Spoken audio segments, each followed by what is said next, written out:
Hello, everyone, and welcome to a new episode of the Bao Podcast. Today, we're joined by a founder who's reimagining our cities, not through concrete and steel, but through green living systems that breathe and connect people to nature. Our guest is Daan Grasveld, co-founder and CEO of the Urban Jungle Project, a company on a mission to transform urban spaces into thriving, nature-connecting environments. What started as a bold idea to place trees and green elements where soil doesn't exist has evolved into a visionary approach that brings urban jungles to rooftops, facades, and underutilized city spaces. Through innovations like modular jungle systems, sensor-driven plant care, and green-as-a-service solutions, Daan and his team are challenging how cities think about green infrastructure, climate resilience, and urban design.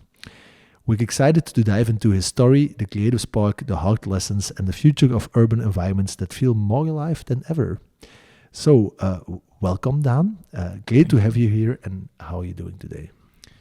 I'm glad to finally be here after all the reschedulings we have had to do. So thank you for your patience and hospitality. And what an intro. Can you send me that? Of course, okay. I will. Yeah. We will use it again. Okay. Daan, maybe to start at the beginning, or maybe to take a little step back before the Urban Jungle Project. I saw that before you started doing this, you were active in tech, commercial, and completely other roles than high-tech gardening. So maybe to start there, the question, what made you move into this climate and urban greening space? What's the start of it? Yeah, so I have a commercial background in the music industry initially. So I worked for Sony Music, the record label, did quite a bit in Belgium as well.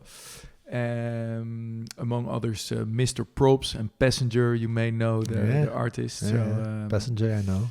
And then I founded a startup out of Sony. We were setting up a new music service, the simplicity of radio, but then personalized before Spotify started doing that. So it was a tough competitor.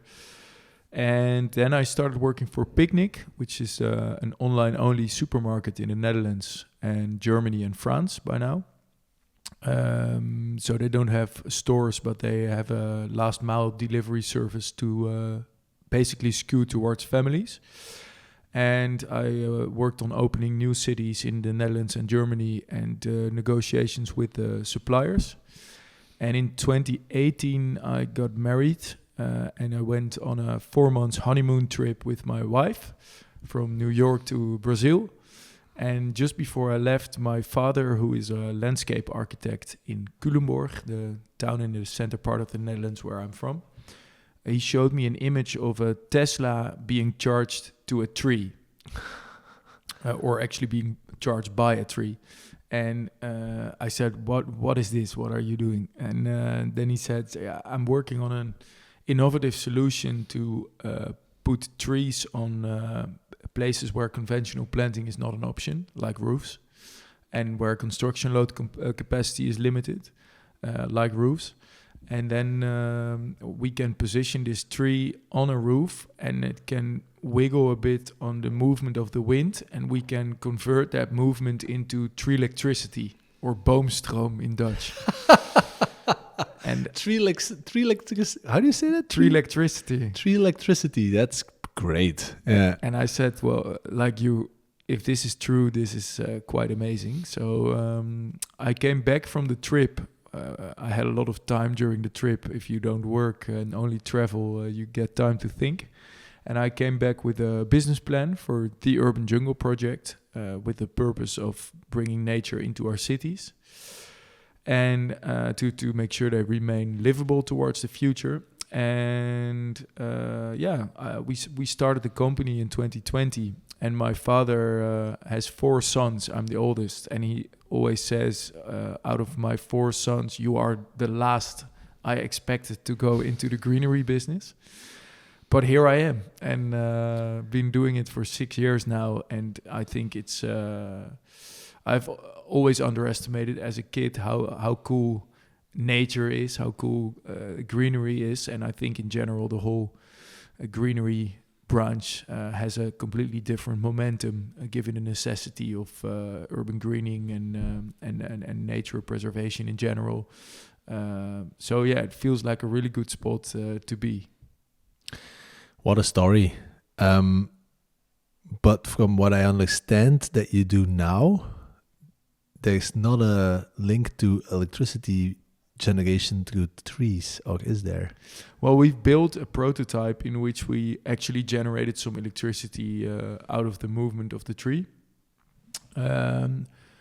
It sounds amazing, but the reality is that you need to add a lot of technical complexity to get a very little bit of electricity out of it.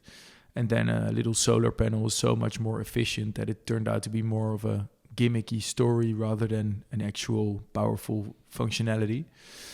And meanwhile, we saw that actually the need for climate adaptation and biodiversity in cities is so strong on itself that that whole electricity story was nice if we could add it, but only if it actually does something significantly.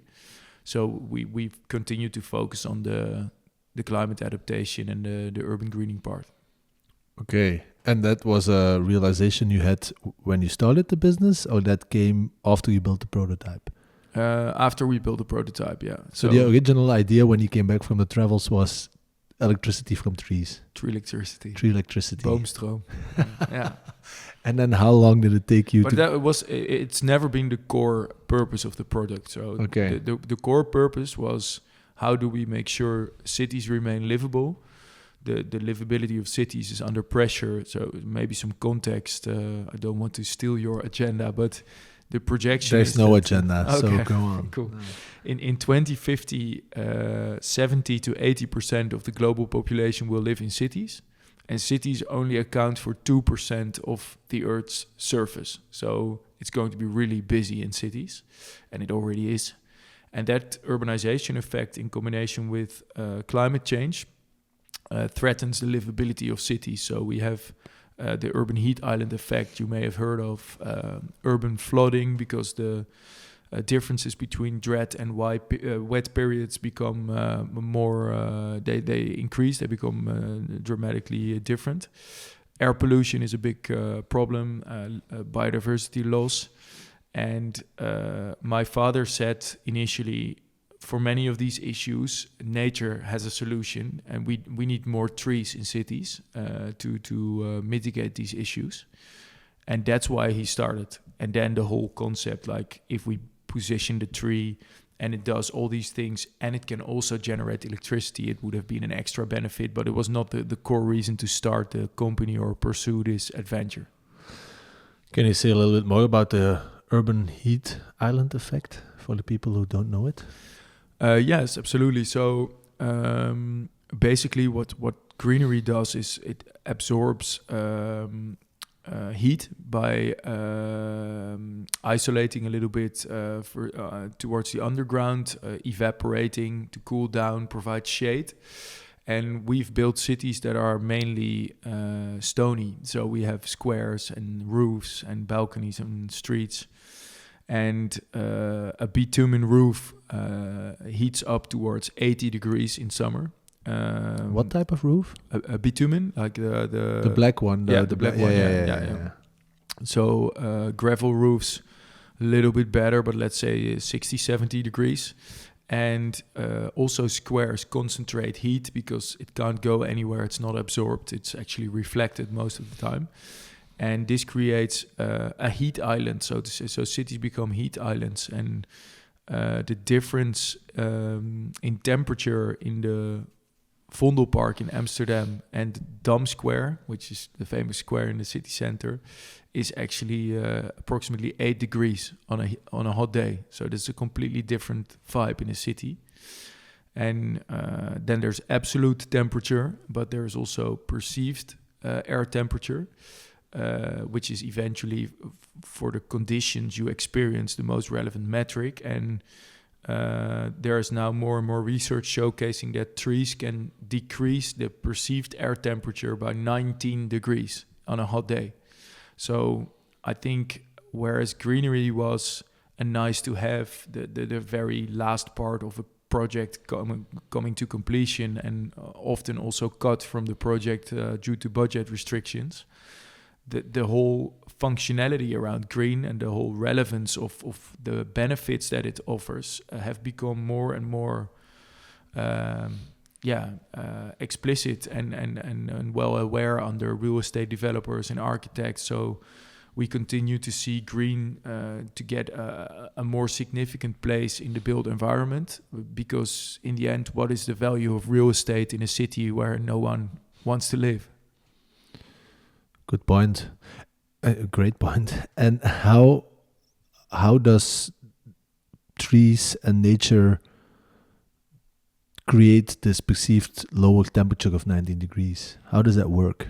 Well, the shade is a very simple factor. So even without trees, if you find yourself in the shade, the temperature, at least the perceived temperature, will be lower, significantly lower than in full exposed sun. So that's one. Evaporation, like I said. So the trees absorb water in their root systems, and then through their leaves they evaporate water, which cools down the air temperature. And in general, if you look into the building, if you have a bitumen roof that turns out to be 80 degrees in summer, if you add a green roof, then the green package, depending on how you structure it, the thicker, the better, I would say, or the more intense the greenery, the better.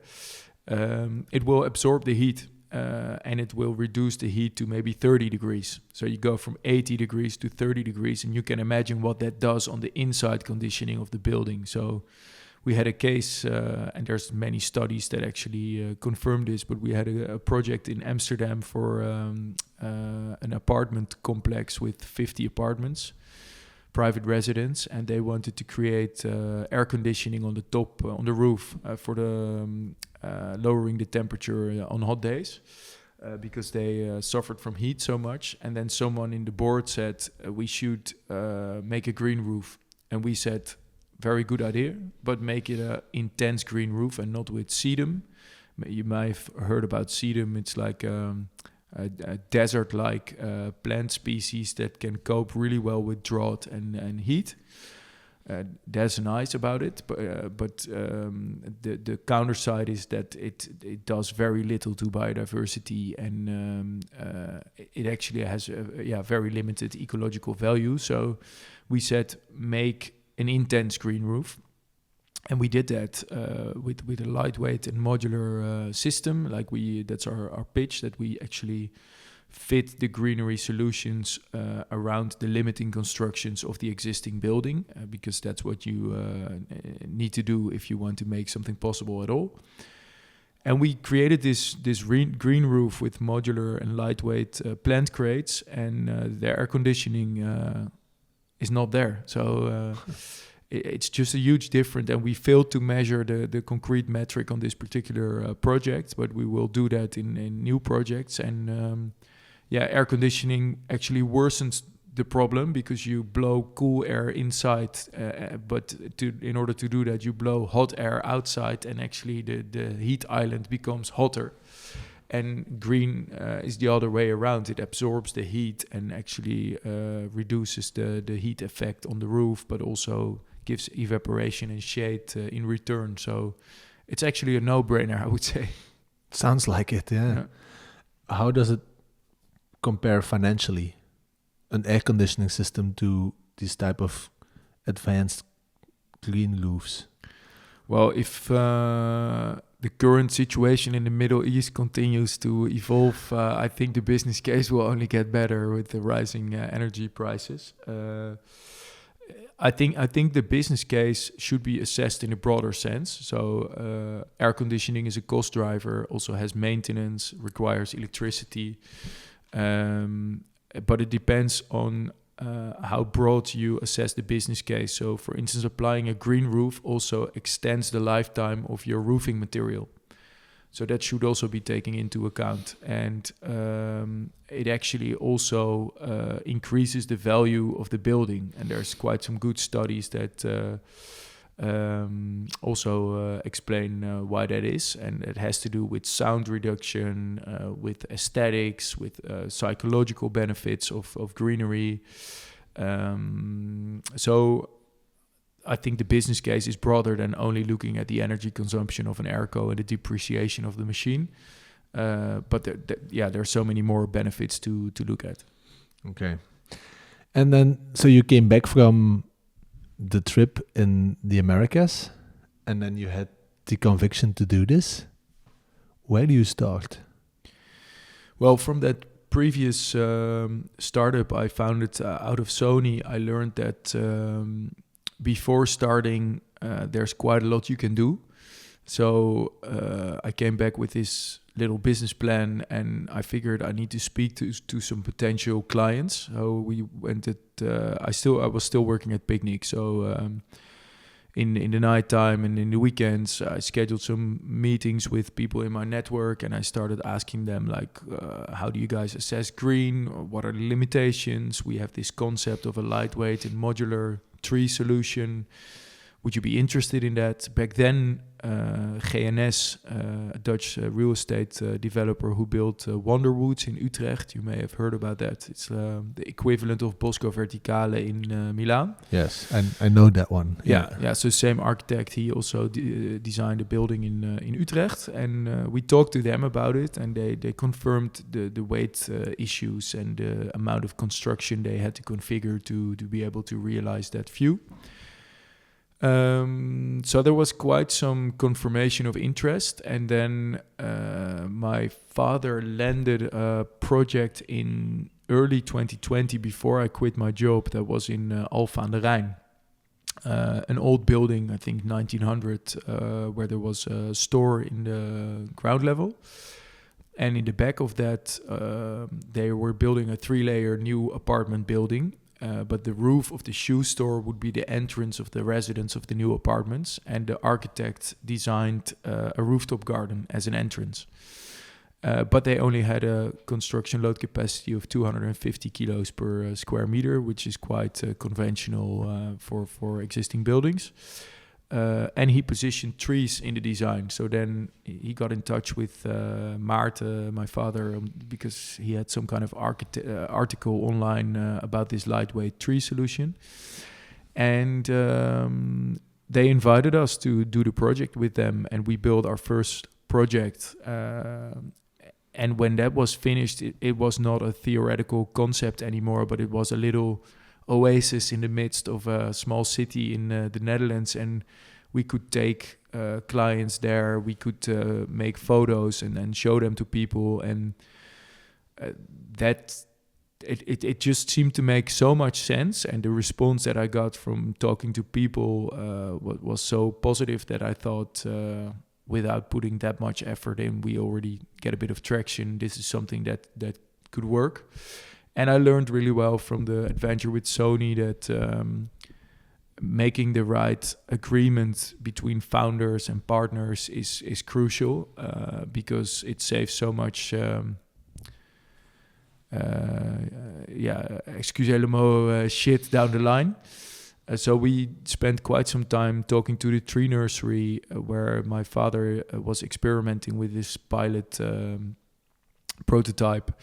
And discussed like, I'm considering quitting my job, finding a company together, but then I want to be very clear about how do we operate together, what is our shareholder agreement, etc. So we spent some time doing that, building some confidence, and then eventually in September 2020 took the leap and started pushing on it full time. And you nick your fingers and it's 6 years down the line. What did you learn from the collaboration with Sony that you mentioned that it's important to make good agreements in these type of endeavors? Well, first of all, I think you need to understand each other's position and commitment. So Sony is a corporate where basically everyone in management is trespasser. So my boss, who I still really have a good relationship with, he was a bit of my sponsor for this initiative, but he shifted jobs to London, to the international company, and it didn't really fit his responsibilities anymore and budget. And the new guys that took over, actually Belgian guys, also very nice. They were more focused on just managing the company, and this felt, I think, a little bit of a distraction to them, and maybe they lacked belief in what we were building. And then I was stuck in a situation where Sony was the majority shareholder but didn't want to keep investing. And I talked to new investors, but they were like, what is Sony's position? And they didn't want to let go of their majority stake. So even though Ebbe, the tree nursery, is a completely different business, it's a family-owned business, 5th generation, very entrepreneurial. So that helps. It's more the same blood type, I would say. DNA. We extensively talked about how do we look at this collaboration, what do we expect from each other, how do we see the future, where do we see the potential. And it's all hypothetical, but at least you get a sense for are we on the same page, and are we building some trust to also go through the harder times together. And that felt better and better. And of course, you get to the point where you start and the relationships keeps building every day. But it at least got to the point where I was sufficiently confident to take the leap. And it was an interesting time because I was talking to a coach back then, also due to the situation I was in at Picnic. I wasn't completely convinced about my future there, and playing with the idea of the Urban Jungle Project. And I remember sitting with the coach, and he asked me to make a drawing of my ideal world as an exercise. So I came back with after Christmas with 2 drawings, and one was a technical drawing with spaces, and then they would vary in size to sample how much importance I would give to that certain aspect. And the first drawing I made was a more figurative painting of a road with my family, and building trees on roofs, and making music that I also like doing, and cooking, and all sorts of other things, traveling. And then he asked me, which of the 2 drawings are you, Daan? So I said, well, the technical drawing is something I learned at Picnic, the analytical approach, but my heart is in the figurative drawing. And then he said, I don't see Picnic in your drawing. So he said, why is that? And I said, yeah, well, there's so many other things I love doing. And then he said, how would you feel if you could do everything in your drawing as of today? And I said, yeah, I would be the happiest man in the world. And then he said, why are you not going to do it? And I said, yeah, I just bought a house. My wife is pregnant of my first son. It was COVID hitting back then, literally the start of COVID. And he said, Daan, I understand everything you say, but in the first chat you said that every good decision in your life you made with your heart, and everything you now say is in your head. So I think you know what to do. And I was like, okay, you're right. Let's go.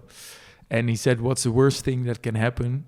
I said, maybe that I need to sell my house. And he said, is that the worst thing that can happen? Or is it worse if you don't respond to this feeling and to this potential, and you're sitting next to me in a year and you feel worse than you feel now? So that is really a chat that sticks with me, and that's a really important marker in my life. And my brother phrased it as everyone knew what you were going to do, but you just needed to find out yourself. So that may have been true as well, but yeah, very happy I did that, and still super grateful every single day that I get to do what I really want to do day in, day out, even though it's hard work, but that feels like a great privilege. Incredible story. Very cool. What happened to Picnic? They're doing really well. Yeah. Really? Yeah. Apparently, my influence was not so big. No, it's a completely different type of building a company. They have a very capital-intensive model because they rely on a powerful infrastructure of warehouses and hubs and vehicles and lots of marketing to reach customers. But they've been growing really, really rapidly, raised a lot of money, started building in the Netherlands, then Germany, now France for 3 years, I think already. And they are a powerhouse with lots of talent. They collaborate with Edeka, the biggest retailer in Germany, and with a big retailer in France as well. So they are really building something very, very impressive. And it's been a true pleasure to be part of the early start of that adventure. I learned a hell of a lot about the entrepreneurs behind the concept and the way they build the company, how they assess issues and challenges and opportunities, how they build a team. Try to find resolutions for complex issues, and I learned a lot of skills there. But at the same time, the company grew so fast that the bigger it got, the more specialized the roles and responsibilities became. And I remember having a chat with the founder, and I said, I can't really see my future here, what it would look like in terms of what kind of role I could fulfill. And then he said, well, you should just focus on one thing and do that really well for 2 or 3 years, get really good at it, and then you go on to the next thing. And even though that advice seemed to make sense, it just felt totally not right for me, because I just like to be working on a bunch of things at the same time, and I do realize that undermines focus or limits specialism or expertise. But it's what I'm good at and what gives me more energy, so more like the generalistic approach. And that's something that I can really do in building the company. You're working on marketing, sales, legal, operations, financial, HR, all the things pass by, and it can be really distracting and challenging to work on all these things at the same time. But it's, for my energy profile, it works a lot better. I'm the same. I recognize a lot in what you say. So who started the company with you? Did you do it on your own, or? No, I started with my father and the tree nursery. So Toon Ebbe is the former director, owner of the tree nursery. And he passed on to his son 2 years ago, to Dirk. With both of them, I have a really, really good relationship, and my father as well. And Tom in their team is more like the bedrijfsleider, the company director. Also very involved in all of the companies they have in the group, because outside the tree nursery, they have about 15 companies in the group, I think, under which an event company that hosts 300 events at their location in Kuik in the Netherlands a year. A catering company to cater the event company. They have 3 intratuins, is like garden centers.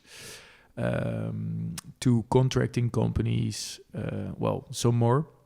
And it's a great place to be, where a lot of entrepreneurship evolves, and each of these companies try to inspire each other with the things they do. And part of our team is based there. So yeah, we started in 2020 and built a team, partially from there and partially from the more western part of the Netherlands, where we have an office in Amsterdam and a design office in Culemborg, where my father is still based with his team, working on the design of our projects. And so you've been commercially active for 6 years now. Yeah. And can you tell a little bit more about how it has went in those 6 years? Yeah, so we built the company completely organically, without funding. We had access to some debt facility at Ebbe, the tree nursery. But yeah, where I was used to this picnic game of raising a lot of money and then hiring a lot of smart people and push the gas pedal very fast. This was all about validating demand, trying to sell projects and use the revenue in those projects to further invest into the company and build step by step by step. And the first 2 years, that was quite marginal, but gave us the time to build some learnings and build some traction, quite some media attention with the concept we had. And then it started growing a little bit quicker when we landed a project for the NOS, the Dutch broadcasting company. We did a bigger project for Bel Simpel in Groningen, the telco company. And then, the projects got bigger. We got better photography. And I think also we gained traction quite fast, but there's quite some lead time in projects. So if it's new builds or renovation projects, you're part of a bigger project in which you rely on the planning of other contractors and just building cycles. And some of the projects we're now executing have been in the pipeline for a couple of years. So 6 years sounds like a long period, but if you consider that half of that time is your lead time, then it's not that much.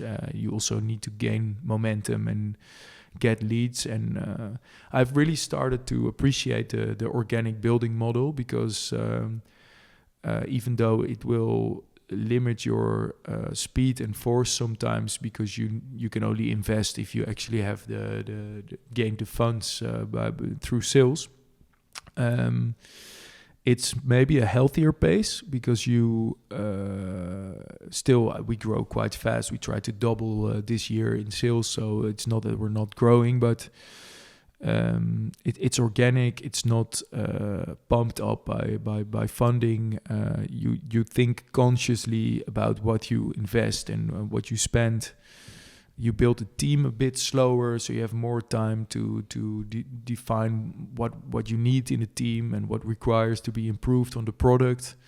And I think the complexity for us is that research and development already takes time in every branch, I think, but the element of nature has an aspect of time to it. And if we improve our substrate or our irrigation strategy or whatever we improve, we can, in most cases, only say after 3 years or so if it's actually an improvement on the long run.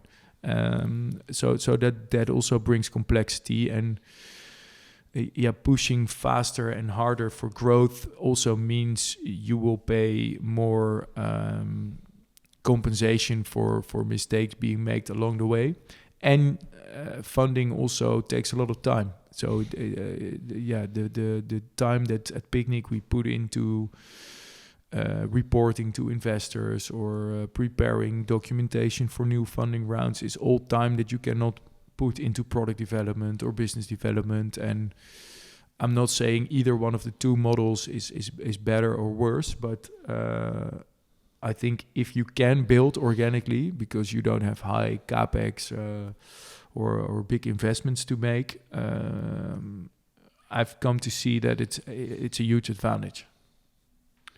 How is it a huge advantage? What do you mean? There's no distraction. So we're fully focused on the business. We need to be profitable. So it's very simple. More in than out eventually. And even though we invest all the profit back into the business, that's at least a choice then. So you don't have to compensate your loss with funding, which also jeopardizes your business, because if funding is more unstable due to events you don't have in control, it could be that you're doing really well with your company, but still you're out of business because you don't have the funds. And building a healthy, profitable company like the Tree Nursery also did, which is a very inspiring example, I think. It's just it brings more autonomy and focus. So it will limit speed sometimes, but you get that in return, and I've come to appreciate that a lot, actually. So would you never accept external investment? No, never say never, but it's not in our current plans. And I could imagine that if there's a good reason that we want to make a certain investment to accelerate our growth or to enable new production developments or whatever that requires a big funding, then it's a different question. But at this point in time, I think we're at least not looking for funding now. Can you say a little bit more about the technological aspect of the business? Yeah, so the concept is quite simple. The majority of weight for trees and plants is in the ground. So if you imagine a 3.5 to 6 meters high tree, we mostly work with multi-stem trees because they have a bigger canopy, and we like the view of that. Would usually approximately have 9 cubical meters of soil, which comes down to approximately 15,000 kilos. And that weight is an issue in cities. The volume is an issue. 9 cubical meters is not something you can fit everywhere, but the weight is surely an issue. So we compromise on the root package to reduce the weight and to introduce modularity and enable trees to grow in places where conventional planting is not an option, like roofs, like squares, where you have events or cables and pipes in the ground. And that innovation requires a couple of things. You rely on a construction. So we have a mechanical engineering part in our business. You rely on soil. A substrate, as they call it, is like the equivalent of soil when you're not working in a conventional growth place. And you rely on a little bit of technology to compensate for the fact that you're not in a forest where trees can exchange nutrition and water and mycelium through their root systems. So these things we've put together. So for the construction part, we have multiple solutions, but the predominant one right now is what we call jungle blocks. And those are 3D printed elements out of recycled consumer waste. And the cool thing about it is that we've made some standard products with that, but 3D printing allows flexibility. So we can now, instead of telling the architects, we have a lightweight and modular tree solution, here it is, and fit it into your project, we can tell the architects, give us your design, and we print it completely custom as you've designed it. So that implies a completely different relationship with the architect, because we become an enabler to their creativity instead of a compromise to their creativity. So that's something that we're bringing to the market now, and that resonates really well with the architects that are never our clients because they don't pay the bill, but they are our ambassadors to end up in the project specs. So that's one thing. Then the substrate, conventional rooftop substrate, weighs about 1,500 kilos per cubical meter when it's saturated. And we've developed jungle mix that only weighs 650 kilos per cubical meter. So we can work at less than half of the weight, which enables us to do a lot more on the same available construction load capacity. And this is something that we've developed with BVB Landscaping. It's the biggest substrate supplier in Europe, I think. And the TU Delft and some other people. And we continue to develop it. And we are also taking it to the market as a separate product, even though it's a little bit of our competitive edge. So we thought, is that smart strategically? But we figured if we don't do it, other people will start copying it. And if other people use our lightweight substrate to develop rooftop gardens in places where construction load capacity is limited, it actually contributes to our mission to create jungles in the city. So let's open it up. And that's in general our focus. So we don't file patents and stuff. We do have our IP covered, but our mentality is more, if people start mimicking us, it contributes to the mission and to the result. So I encourage people to do that. and our focus is to try and be ahead of the curve and remain relevant. And lastly, we have the technical part. So we work with sensors, irrigation computers, weather stations to monitor our products and projects remotely and steer as much of the conditioning remotely as possible. And that decreases the amount of physical maintenance on site required, even though it remains living material. And you will always need to be pruning trees, getting rid of weeds, control for diseases and plagues. So there's always an aspect of physical maintenance as well. And all these technical elements we put together in our R&D team, and we develop products that we bring to the market. And we always contract the maintenance as well. Partially because we then can guarantee the quality, and if something goes wrong, we will take responsibility for that if we have the maintenance contract. And it's also a valuable data source to keep collecting information about our projects and products that we can feed back into research and development. So that's how we're building. Yeah, that sounds very cool. There's in the beginning you explained we want to put plants in cities where it's not easy to do it. And when you now explain everything that comes to do it, it's more technically challenging than you would think at first hand. Yes, that's why it wasn't being done before. Yeah. But so we have two camps in the company. My father, the tree nursery, and some others have really the plant knowledge background. And I also give credits to Daan, the tree nursery owner, that if you come up with an idea for not planting a tree in the ground, and his first response is not, you are out of your mind, but let's look into it. It says a lot about his mentality. So I think that's really cool.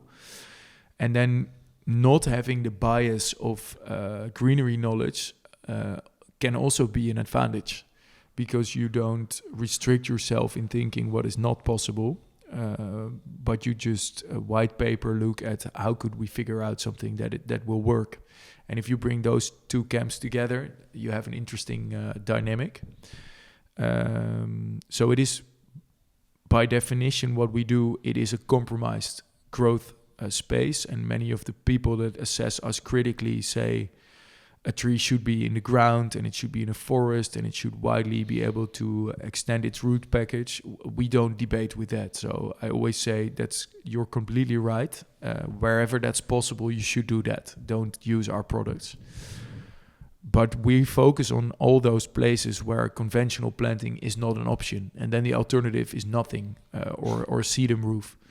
And then I think it's much more valuable to come up with something where you do accommodate plants to grow or trees to grow in a compromised environment, which also limits the growth potential. So the trees we put in our systems would grow substantially bigger if you would put them in a forest, for instance.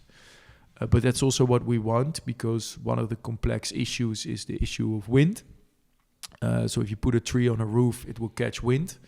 Back in the days, the engineers would calculate like a sailing boat, and now there are some important studies for, among others, wonderwoods that give, let's say, an openness factor or transparency factor to the canopy of a tree. It's not a solid surface, but it's an open structure, so that you apply to the surface, and then you get a wind force, and the wind force you need to compensate with surface and counterweight, and we've come to optimize that game of how do we make our solutions as lightweight as possible on the square meter, yet with sufficient counterweight and surface to cope with the maximum theoretical storm pressure to keep the tree in place and make sure it cannot tip or blow off the roof, which is not an option, of course, and that we've thoroughly thought about, tested, reiterated, developed with engineers, tested with experiments, and that's what we've been continuing to build on. And how many projects have you been able to do now in 6 years? I think we're now going towards, I don't know the exact number, but I would say we're going towards 100 projects now, but all very different in size. So in Aalst here in Belgium, we've, I think this year, realized 3 trees on a rooftop terrace for Jan de Nul company. That's a small project. And in the city of Roosendaal in Noord-Brabant in the Netherlands, we're now revamping the central theater downtown, and that is our biggest project so far, with I think 5 green roofs, green facades, ground level. The whole building will be packed in green. And that's also one project. So there's a very big difference in scope and size.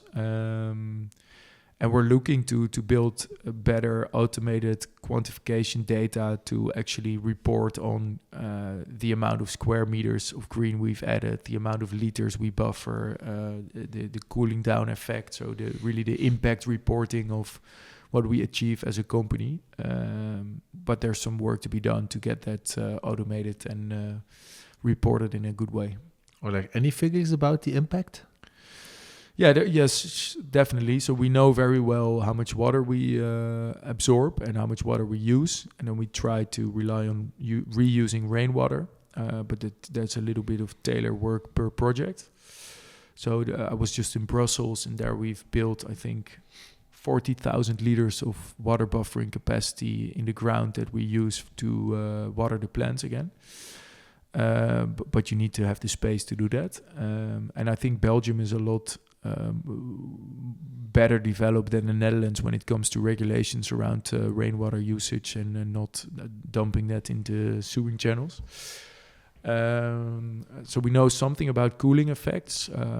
We've also developed a new equivalent of jungle blocks that we call jungle blocks plus, that are a little bit higher and heavier because they can absorb more rainwater for spaces in public environments where you cannot install an irrigation system. So in the city of Mechelen, we will be placing, I think, 8 or 9 jungle blocks at the Veemarkt next month or in 2 months, that they can pull up with a forklift truck and shift around if there's a market, for instance. So there we've made a test in Amsterdam in which we measured 13 degrees temperatures difference between the shade of our trees and the square next to it. So heat reduction is also being measured, and biodiversity studies are also being made on roofs, like what kind of new insects and bees and birds do we find in the projects, what is also the soil life, so the bodemleven, nematodes in the soil, some fungi development. Even though it's a compromised setting, we see quite some encouraging results there. Not if you compare it to a forest, but if you compare it to a sedum roof or a conventional extensive room, it's quite positive. And there's a lot more to be studied. And we try to, I always call that piggybagging, a little bit rely on the capacity of universities for these impact studies, because at first we have a limited capacity in a small team. But secondly, it's far more powerful if an external, neutral institution approves certain research rather than we tell people that we have a very good product. So we try to give Wageningen University or TU Delft or other universities access to our data to play with it and do research, conduct research, and then tell the world if it's good or not. Mm-hmm. How big is the team now?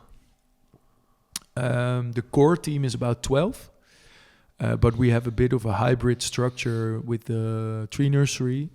So they have a big logistic department, sales teams in all the markets in Europe and beyond.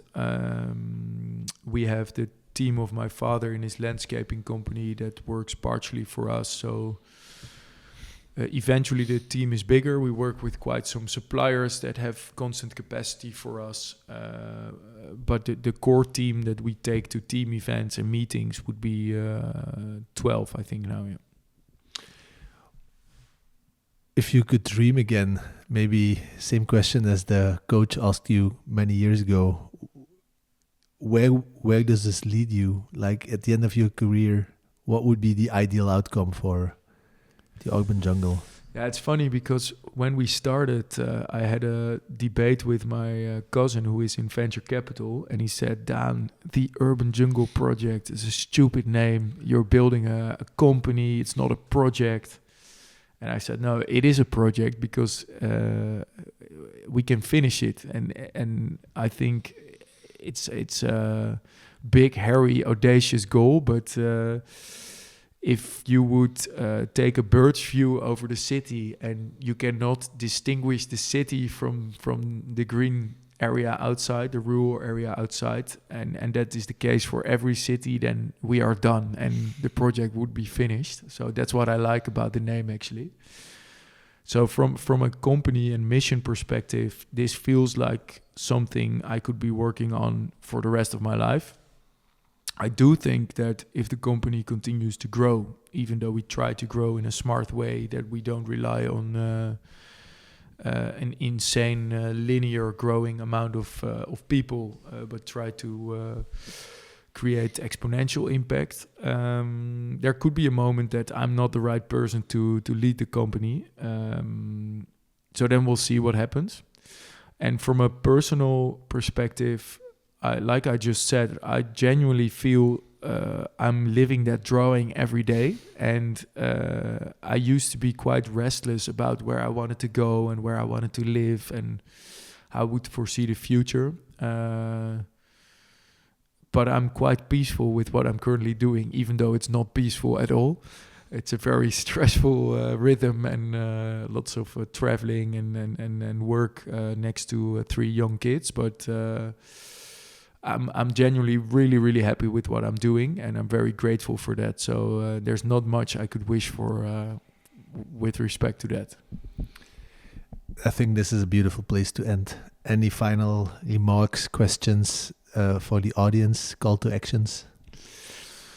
Yes, well, everyone can be an ambassador of our company and our mission. So I would say if you know companies or places that should be greened and there is challenges for how that can be done, let us know. We are working on some cool projects in Belgium. So hopefully we'll be able to show you more and more. And if you have advice for conferences or places where we should be present or speak or check out to gain traction in Belgium, we look forward to hearing from you, and you can reach out to us via the website or grow@theurbanjungleproject.com. Okay, then I would like to thank you very much. It took a while to get here and to record, but I really enjoyed the story, and I think the audience will do as well. So thank you very much, Daan. Thank you, Benjamin, and good luck with the podcast. Thank you. And for your patience. Yeah. Bye. Bye. Thanks for listening to the Bao Podcast. If you enjoyed this conversation, make sure to subscribe to our channel. If you're interested in Bao living in our smart adaptable module or SAM, go check out our website baoliving.com. If you want to stay up to date, you can best subscribe to our monthly newsletter on our website or follow us on all social media platforms where we're named @Bao Living.